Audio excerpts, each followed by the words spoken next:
तो आज फिर से लौटा हूँ एक और भूतिया कहानी लेकर के। एक और सच्ची घटना, एक ऐसी कहानी जो आपके अंदर डर भर देगा। एक ऐसी कहानी जिसको सुनने के बाद आपको नींद नहीं आएगा। एक ऐसा गांव जिसको आज साइंटिस्ट भी नेगेटिव मानते हैं। तो ये कौन सा गांव है, कौन सा है ये कहानी, और साइंटिस्ट क्यों इसको नेगेटिव मानते हैं? आखिर क्या हुआ था वो गांव में? तो सारी बातें आज जानेंगे इस कहानी में। तो चलो शुरू करते हैं आज की एक और भूतिया कहानी। आज की भूतिया कहानी स्टार्ट करने से पहले अगर आप इस चैनल में नए हो तो जल्दी से चैनल को सब्सक्राइब कर लो और वीडियो को लाइक कर लो। ये चैनल का बेल आइकन ऑल रखना, क्योंकि इस चैनल में नई डरावनी से डरावनी, भूतिया से भूतिया कहानी हमेशा आती रहती है। तो चलो सुनते हैं आज की कहानी मेरी जुबानी। तो ये कहानी है शहर से दूर एक छोटा सा गांव जो हिमाचल प्रदेश के पहाड़ियों में छोटा सा गांव बसा हुआ है, जो जंगल के नज़दीक है। खिरोड़ा गांव। ये गांव बहुत ही छोटा है, बहुत ही शांत, एक ऐसा गांव जो शहर के भीड़ भाड़ से दूर बसा हुआ है। एक ऐसा शांत गांव जहाँ के लोग बहुत ही प्यारे, बहुत ही मिलजुल कर रहते हैं। आज की यह हमारी कहानी 1890 की बात है। उस गांव के बारे में, खिरोड़ा गांव। वो गांव जितना शांत था, उसका रहस्य उतना ही गड़ा हुआ था। वो जमीन जितनी ऊपर शांत दिखती थी, उतना ही भयानक उसका सच था। और ये सच वो मासूम लोग, वो गांव के लोग को बलिदान दे करके चुकाना पड़ा। आखिर ऐसा सच जो जब तक उनको पता चला तब तक देर हो चुकी थी। तो स्टार्ट करते कहानी। बात है 1890 की एक शाम को। पहाड़ी क्षेत्र होने के कारण खिरोड़ा गांव और उसके आसपास और कई गांवों में, हर गांव में बड़े बड़े तालाब रहते थे, ताकि पहाड़ों का पानी इकट्ठा करके गर्मियों के दिन में इस्तेमाल कर पाएं। हर गांव में 4 से 5 तालाब आराम से मिल जाते थे। इसी तरह खिरोड़ा गांव में भी अपना खुद का तालाब था। गांव छोटा होने के कारण वहाँ पे सिर्फ एक ही तालाब था। ये गांव जंगलों के नज़दीक था। लोग को जितनी भी जो भी पानी की अपनी ज़रूरत थी, वो उस तालाब से ही पूरा करते थे। वो तालाब एकमात्र उनकी ज़रूरत बन गई थी। तो हुआ ऐसा, एक शाम को सारे गांव वाले एक साथ बैठ करके उस तालाब के बारे में बात करते हैं कि भाइयों, जो हमारा गांव का तालाब है वो कई हमारी पीढ़ी बीतते आई है, बस ये तालाब फिर भी वैसे ही पड़ा हुआ है। अब ये तो गंदा भी हो रहा है, और इस गर्मी में हम ये कोशिश करेंगे कि इस तालाब को हम खुद से कोड़ी कुदार से और भी गहरा करें, ताकि हमें साफ सफाई भी हो जाए तालाब, और जो बरसात का पानी हो वो ज़्यादा इकट्ठा हो पाए। सभी लोगों ने ये बातें तय की कि जैसे जून जुलाई का दिन आएगा, मौसम आएगा, हम उस समय, उस महीने के दौरान, जून जुलाई के महीने के दौरान हम सारे तालाब, जो अपनी तालाब है, उसको गहरा करेंगे और साफ करेंगे। कुछ दिनों बीती, उसके बाद वो दिन भी आया। सभी लोग मिलकर के जो प्लान था उनका, उसके लिए घर से निकल पड़े। तालाब में बस थोड़ी सी पानी थी। लोगों ने पहले ही निश्चित कर लिया था कि हम बगल वाले गांव से एडजस्ट करेंगे, किसी तरह काम चलाएंगे, क्योंकि तालाब भी साफ़ करना एक बहुत ज़्यादा ज़रूरी है। हमारी हर काम हमारी सफल बनाते हैं एक तालाब, पर इसको हम गंदा रखें तो सही नहीं रहेगा। सभी लोग मिलजुल कर तालाब को साफ कर रहे थे। उतने साल बीतने के बाद जो तालाब थी वो कई सारी मिट्टी भर गई थी, उसकी गहराई भी कम हो गई थी। सभी लोग गहरा करना स्टार्ट कर रहे थे।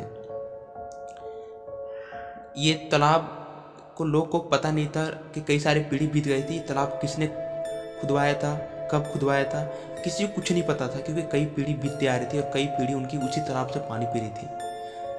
ये जंगली नज़दीक जो तालाब थी, लोगों ने एक महीना पूरा, जून का महीना पूरा मेहनत करके कई तालाब कई फीट गड्ढा कर देती है। करने के बाद लोग जब गड्ढा करने के दौरान उनको उस तालाब के नीचे एक बहुत बड़ा कलश मिलता है। उस कलश पे कपड़े बंधी थी, जो अब सड़ चुकी थी पूरी तरह, पर कई मिट्टी हटाने के बाद, कई फीट और अंदर जाने के बाद जो कलश निकलता है बहुत बड़ा सा कलश होता है। लोग जब कुदार में टच होती है तो लोग कलश को निकालते हैं और वो कलश देखते हैं कपड़ा हटा करके, तो एक चमकता हुआ एक सोने का कलश होता है। लोग सोचते हैं कि हमने अभी 5 से 6 फीट गड्ढा कर दिया, हमने तालाब और किया, और जब हमें कलश मिलता है तो हमारे पूर्वज जब होंगे उस समय तालाब कितना गहरा होगा। लोग आपस में ये अनुमान लगाते हैं कि शायद बहुत गड्ढा है तालाब। फिर भी कलश मिलने के बाद लोगों ने 5-6 फीट करके उसके बाद छोड़ दिया।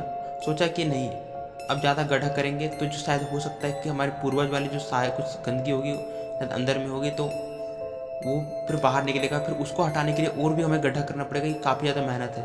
5 से 6 फीट हो चुका है, अब अच्छा है, इतना काफ़ी है, हम अगले साल फिर से करेंगे। ये बातों में सारे लोग सहमत होते हैं, कलश को निकाला जाता है और गांव के जो मुखिया होते हैं उनके घर ये कलश को साफ करके सोने कलश को रखा जाता है।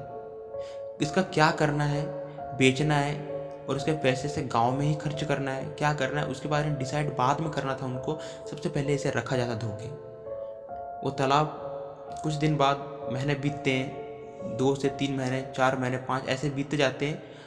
आता है बरसात का मौसम। जैसी बरसात के मौसम आता है 2 या 3 महीने के बाद, वो तालाब लबालब जैसे पहले थी पूरी भर जाती है। पर भर तो गई, पर वो तालाब वो नहीं रहा जो तालाब वो लोग पहले समझते थे।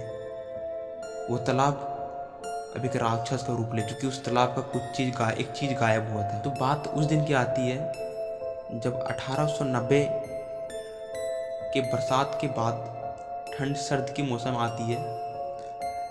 लोग वैसे ही जैसे पहले नॉर्मल जाते तालाब को, शाम को सुबह को, वैसे ही लोग जाते हैं। नॉर्मल ही चल रहा था। तभी लोग को मन में आता है क्यों इस तालाब में मछली डाला जाए। 1000 मछलियाँ डाला जाती है तालाब में। 2 से 3 महीने होते हैं जब लोग, गांव वाले ये आश्चर्यचकित हो जाते हैं। सब आपस में बात करते हैं कि हमने मछली डाली थी 1 से 2 महीने पहले और आज हमारे तालाब में एक भी मछली नहीं है। कारण क्या हो सकता है? 1000 मछली कहाँ गई? मछुआरों को जो मछली मारते हैं उनको बुलाया जाता है, पूरी तालाब में जाल लगाया जाता है और उनको कहा जाता है कि आप इस तालाब से हमें बताओ कि मछलियाँ इसमें है या नहीं है। लोग तालाब में जाल लगाते हैं, सुबह वापस आते जाल देखने के लिए। तो जब जाल निकालता है तो देखता है कि इसमें एक भी मछली नहीं फंसी थी। गांव वाले ये देख करके सब हैरान होते हैं कि हमारी इस तालाब में मछलियाँ नहीं है, ये कैसे हो सकता है। अब फिर से मछलियाँ लाया जाता है और फिर से उसी तालाब में डाला जाता है और इस बार 5000 मछलियाँ डाला जाता है उस गाँव में। अब गांव वाले के पास पहले मछलियाँ डालने और कई सारे पैसे उधार कर्ज पे लेकर के गांव वाले डाल रहे थे, पर उनको क्या पता था कि फिर से वही होने वाला था। फिर से 1 से 2 महीना बीतते हैं और फिर जब गांव वाले देखते हैं तो तालाब में एक भी मछलियाँ नहीं। ये बातें लगातार होने लगी थी। अब गांव के मुखिया ये बात कर रहे थे, क्या उस तालाब में, ये पानी में कुछ अजीब सा चीज़ है, मिला हुआ है जिससे मछलियाँ वहाँ पे रह नहीं पा रही, मर जा रही है। और मर जा रही है तो मछलियाँ नीचे ज़मीन में गड़ी होगी और नीचे सड़ जाएगी, और सड़ जाएगी उतनी सारी मछलियाँ तो हमारी पानी और भी दूषित होता जाएगा। गांव के जो अच्छे तैरने वाले थे उनको इकट्ठा किया जाता है, कहा जाता है कि आप ज़मीन के नीचे जाओ। पहले हमने 1000 डाली थी और 5000 बाद में 6000 मछलियाँ ज़मीन पे आप जाकर अंदर देखो कि क्या अंदर कीचड़ में वो गड़ी हुई है, आखिर क्या हुआ उनको। जब लोग पानी में कूदते हैं 10 से 15 लोग और नीचे ज़मीन के अंदर देखते हैं तो बिल्कुल भी सिर्फ कीचड़ ही कीचड़ था।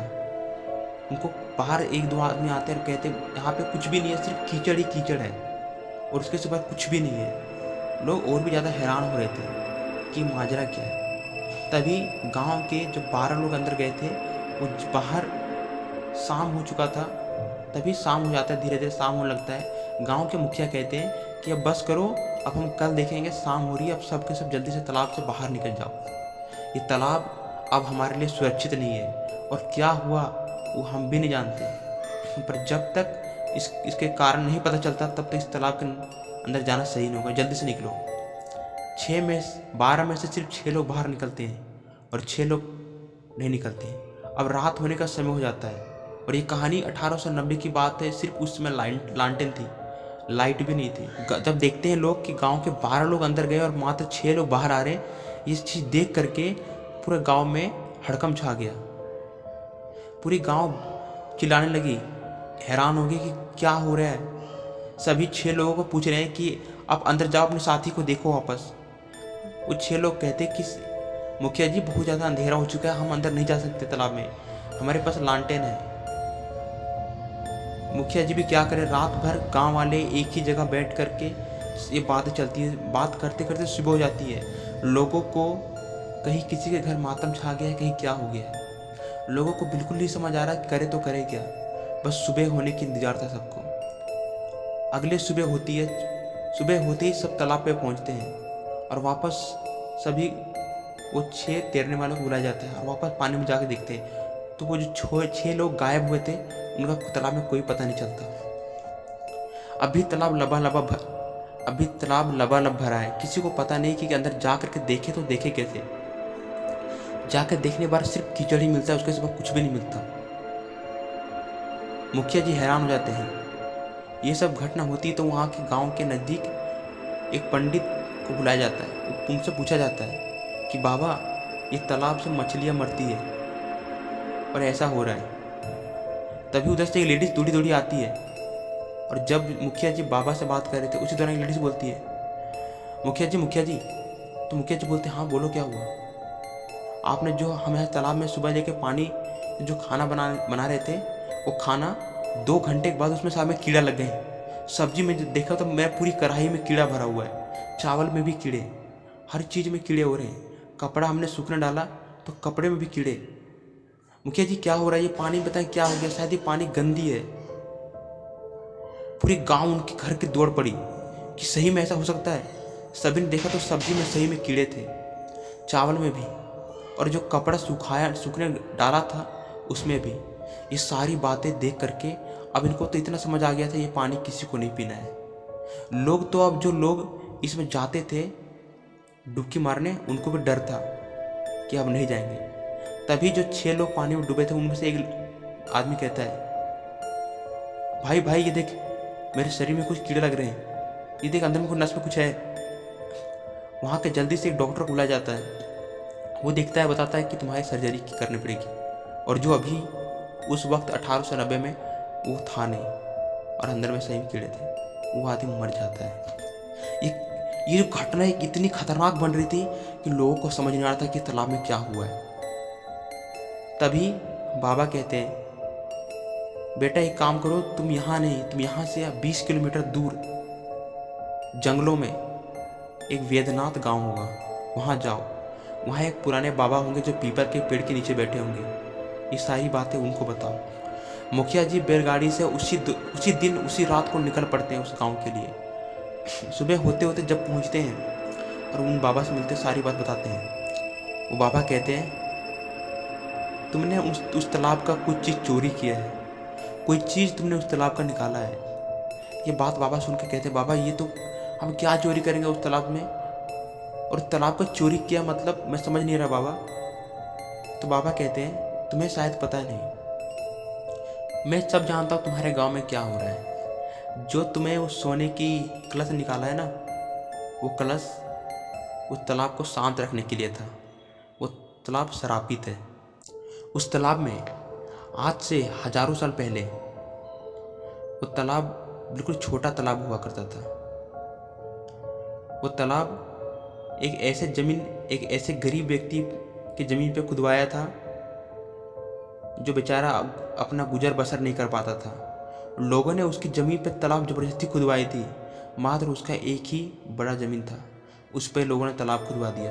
कारण था कि उस तालाब के उसकी ज़मीन सबसे नीचे खेत थी ताकि, और उसमें बहुत ज़्यादा पानी रस के भर जाता था। लोगों ने ज़बरदस्ती उसका तालाब खुदवा दी। वहाँ पे वह कहता रहा कि भैया ऐसा मत करो, मैं किस पे खेती करूँगा, मैं कैसे उपजा के खाऊँगा, बस मेरे पास यही तालाब है।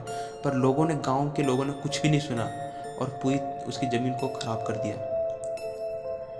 यहाँ तक लोगों ने शुरुआत में उसको कहा कि मैं तुम्हें सब कुछ दूंगा, खाना वाना सब्जी उब्जी हमारे खेत में तुम ले लेना, पर प्लीज़ यही तालाब। बातें गांव वालों ने अच्छी की थी, पर बाद में झूठ बोला था।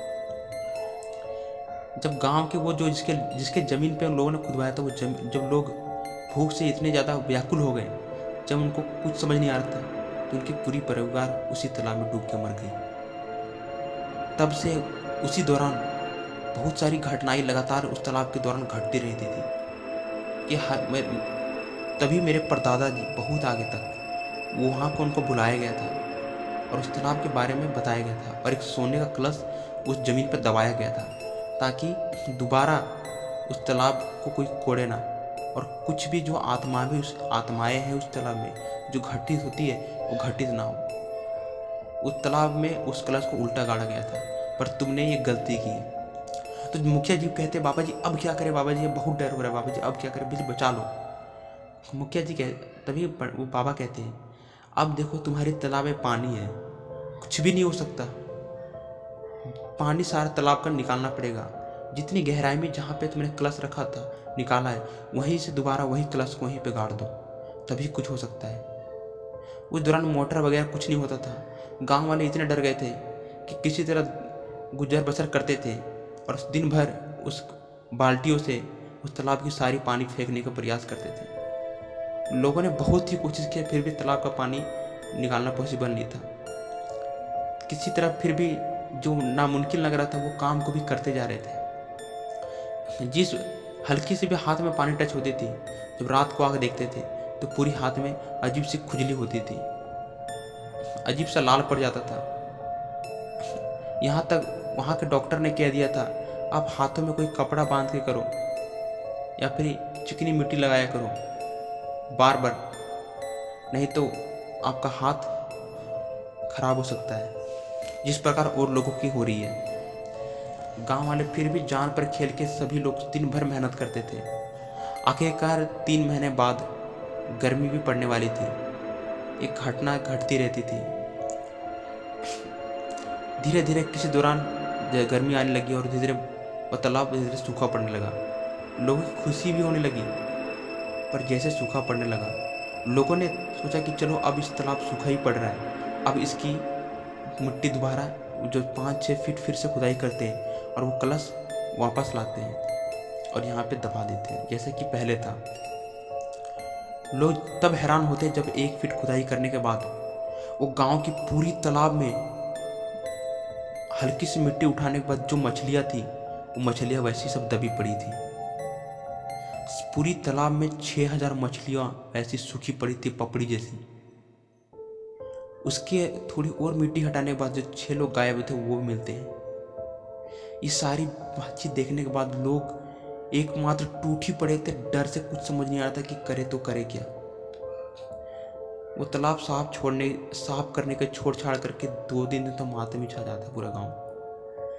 बाद में वो कलश दोबारा लाया जाता है और दोबारा 4 फीट की गड्ढी फिर से खोद करके और वहाँ पे वो कलश को दबाया जाता है और इस बार तालाब को और ही कम गहरा किया जाता है, बाहर से मिट्टी ला के और भर दिया जाता है ताकि तालाब कभी भी अंदर तक जाकर कोई कभी खुदाई ना करे। और ये गांव धीरे धीरे कुछ दिन बीतने के बाद जब बरसात आती है फिर से पानी आती है और फिर से गांव फिर से हरियाली छा जाती है और फिर लोग पानी उपयोग करने लगते हैं। पर यह कहानी बाबा को इतना ही पता था उस कलश के बारे में, उतना ही हल था। इसका पूरा हल किसी को नहीं पता, पर लोग कहते हैं, अब कहना है लोगों का कहना है कि उस तालाब के में अभी भी अंदर में वो कलश है। वो तालाब आज बहुत चौड़ा रूप ले चुका है, कई सारी छोटी छोटी बांधें मिला करके डैम का रूप बना दिया है। पर लोगों का कहना है इस तालाब के बीचों बीच अगर आज भी देखा जाए तो है, पर लोगों को आज पॉसिबल नहीं। आज के दिन जिस तरह उसका बड़ा रूप दे दिया गया है वो साल भर तालाब नहीं सूखता है, एक डैम का रूप दिया गया है और आज उसकी पानी पूरा सुखाना नामुमकिन सा है और सुखाने के बाद अगल बगल गांव का एक बुरा हाल हो सकता है। और ये कहावत लोगों के उस गांव की चलती आ रही है। अब क्या सच है क्या झूठ नहीं पता, पर गाइज आई होप आपको ये कहानी पसंद आई होगी। तो अगर वीडियो पसंद लगा तो वीडियो को बिना सोचे या समझे जल्दी से लाइक कर लो और चैनल में नए हो तो सब्सक्राइब कर लो। और भाई ये कहानी अपने दोस्तों को सुनाओ, शेयर करो वीडियो को, सपोर्ट करो। आपके सपोर्ट से मोटिवेशन मिलता है। और एक इन्फॉर्मेशन है आपके लिए, ध्यान सुने। ये जो अभी मैंने कहानी सुनाई आपको हिमाचल की, ये बिल्कुल भी रियल नहीं है। ये किसी भी अंधविश्वास को बढ़ावा नहीं देता है। ये कहानी मैंने खुद से लिखा है, ये मैंने लिख करके आपके सामने प्रस्तुत किया, वही कहानी है। और अगर आप कोई और कहानी सुनना चाहते हो, किसी और गांव की किसी बनाने बोलते हो कि इस पे बनाओ, तो आप कमेंट कर देना, मैं उस पर अच्छी कहानी, एक डरावनी भूतिया कहानी बना दूंगा। तो ये कहानी को दिल पर ना लेना, बिल्कुल भी सच्ची नहीं है। और मिलते हैं एक नई भूतिया कहानी ले करके। जय हिंद, वंदे मातरम।